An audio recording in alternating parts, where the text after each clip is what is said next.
পৃথিবী কবে ধ্বংস হতে পারে তা নিয়ে তর্ক বিতর্কের অন্ত নেই। তবে পৃথিবী ধ্বংসের বিষয়ে বিজ্ঞানের অন্যতম বিজ্ঞানী স্যার আইজাক নিউটন গণনা করে তার দিনক্ষণ একটি চিঠিতে প্রকাশ করেছিলেন। সম্প্রতি সেই চিঠি আবার প্রকাশ্যে এসেছে। কী কথা লেখা ছিল সেই চিঠিতে? বিস্তারিত থাকছে জান্নাতুন নাহার জেরির ডেস্ক রিপোর্টে। বিশ্ববিখ্যাত বিজ্ঞানী স্যার আইজাক নিউটন বিজ্ঞানের ইতিহাসে এক অবিস্মরণীয় নাম।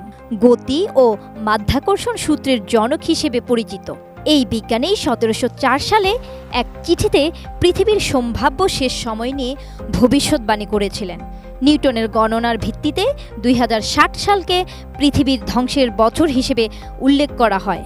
অর্থাৎ আজ থেকে মাত্র 35 বছর পর পৃথিবী ধ্বংসস্তূপে পরিণত হতে পারে এক গ্রহাণুর সঙ্গে সংঘর্ষে।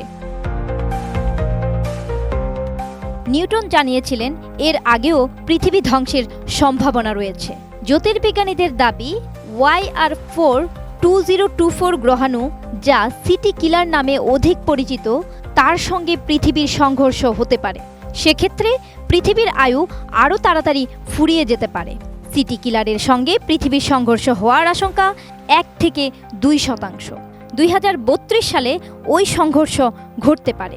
শুধু পৃথিবী নয়, এই সংঘর্ষের ফলে পুড়তে পারে পৃথিবীর উপগ্রহ চাঁদও।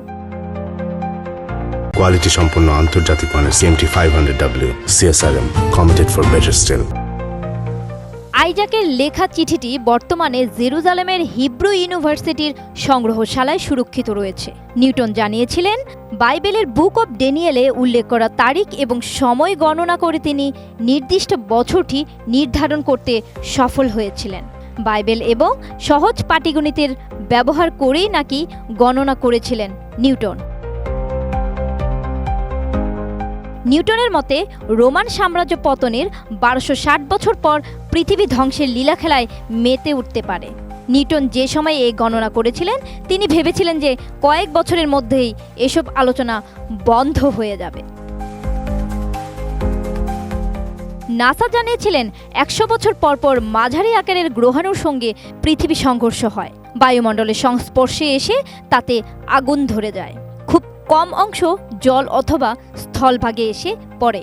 তীব্র গতিবেগে আসার ফলে সেখানকার এলাকায় গ্রহাণুর ওজনের কারণে গর্ত তৈরি হতে পারে।